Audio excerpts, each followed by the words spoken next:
स्वागत है आपके अपने YouTube channel Vinod Hindi point में। दोस्तों, आज के इस वीडियो में पढ़ने वाले हैं बिहार स्टेट पेपर 2 के सिलेबस में लगी विद्यापति पदावली, जिसके संपादक हैं रामवृक्ष बेनीपुरी।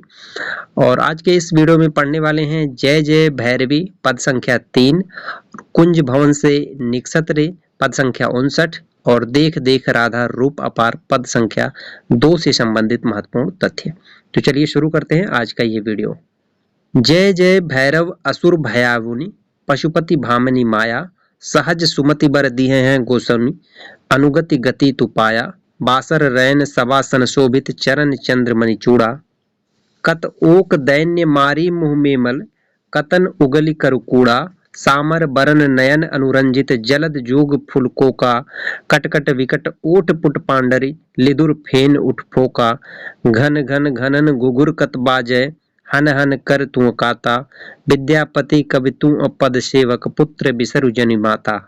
इस पद की व्याख्या है, राक्षसों को आतंकित करने वाली भैरवी शिवानी तुम्हारी जय हो। तुम्हारे चरण युगल के इस दास के लिए एकमात्र सहारा है। देवी, मैं तुमसे सहज सुबुद्धि की ही वरदान के रूप में याचना कर रहा हूँ। दिन रात तुम्हारे चरण शव आसन पर शोभित हैं। तुम्हारा सीमांत चंद्रमणि से अलंकृत है। कितने ही दानवों को मारकर तुमने अपने मुख के अंदर डाल लिया। कितने ही दानवों को तुम हजम कर गई हो। उगल दिए जाने पर कितने ही दानव सेठी निसत्व बनकर धूल में मिट गए। तुम्हारी सूरत सांवली है, आंखें लाल लाल हैं। लगता है बादलों में लाल लाल कमल खिले हैं। पंखुड़ियों जैसे होंठ हैं तुम्हारे, जिनसे कट कट की विकट आवाज निकल रही है। खूनी रंग के झाग बुलबुले पैदा कर रहे हैं। मेखला करधनी के घुंघराओं से झन झन झनन घन घन घनन की मीठी आवाज निकल रही है। तुम्हारी कृपाण प्रहार करने के लिए हमेशा तैयार रहती है। तुम्हारे चरणों का सेवक विद्यापति कवि कहता है, माता पुत्र को कभी नहीं भूलो। अब पढ़ते हैं विद्यापति के अगले पद, कुंज भवन से निकसल रे।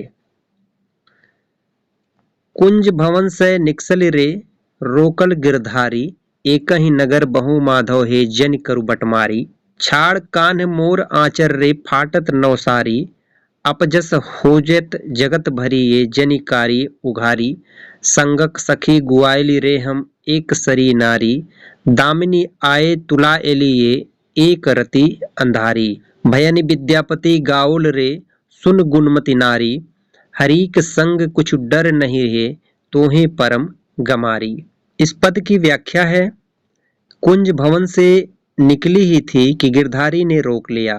माधव, बटमारी मत करो, हम एक ही नगर के रहने वाले हैं। कान्हा, आंचल छोड़ दो, मेरी साड़ी अभी नई नई है, फट जाएगी, छोड़ दो, दुनिया में बदनामी फैलेगी, मुझे नंगी मत करो। साथ ही सहेली आगे बढ़ गई हैं। मैं अकेली हूँ, एक तो रात ही अंधेरी है, उस पर बिजली भी कौंधने लगी। हाय, अब मैं क्या करूं? विद्यापति ने कहा, तुम तो बड़ी गुणवती हो, हरि से भला क्या डरना? तुम गंवार हो, गंवार ना होती तो कान्हा से क्यों डरती? अब पढ़ते हैं विद्यापति पदावली से देख देख राधा रूप अपार पद संख्या 2। विद्यापति की राधा अपूर्व सुंदरी है, जिसको विधाता ने पृथ्वी के लावण्य के अंश को लेकर रचा है और जिसको देखते ही कवि का मन अधीर हो जाता है और उनके चरण तल में कितनी ही लक्ष्मी न्यौछावर कर देना चाहता है और इतने विभोर हैं कि उनकी अभिलाषा होती है कि वे इस पद कमल को दिन रात अगोर कर रखें।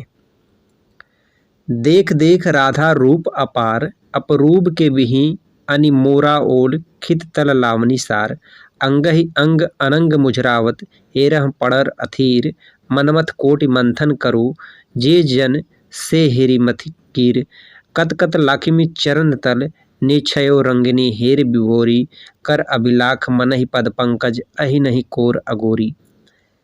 ये विद्यापति पदावली से पद संख्या 2 का पृष्ठ है। इसका अर्थ है, राधा के रूप वर्णन में विद्यापति ने अत्यंत रुचि ली है। शैशव से यौवनावस्था के विकास के क्रम में शरीर में होने वाले परिवर्तनों को तो दर्ज किया है, जिसमें अत्यंत मांसलता है और वर्णन अत्यंत प्रकृतवादी हो जाता है। लेकिन सौंदर्य वर्णन इसलिए विलक्षण हो उठता है क्योंकि वय परिवर्तन की अवस्था में राधा के मनोभावों को प्रकट किया गया है। सौंदर्य केवल उपस्थिति नहीं है, वह उसके प्रकटीकरण में भी है। वह किस तरह प्रकट होता है, तब उसके प्रति कवि का ध्यान जाता है। आशा करते हैं आज का वीडियो आप सभी को पसंद आया होगा। मिलते हैं अगले वीडियो में कुछ नए प्रश्नों के साथ। तब तक के लिए नमस्कार।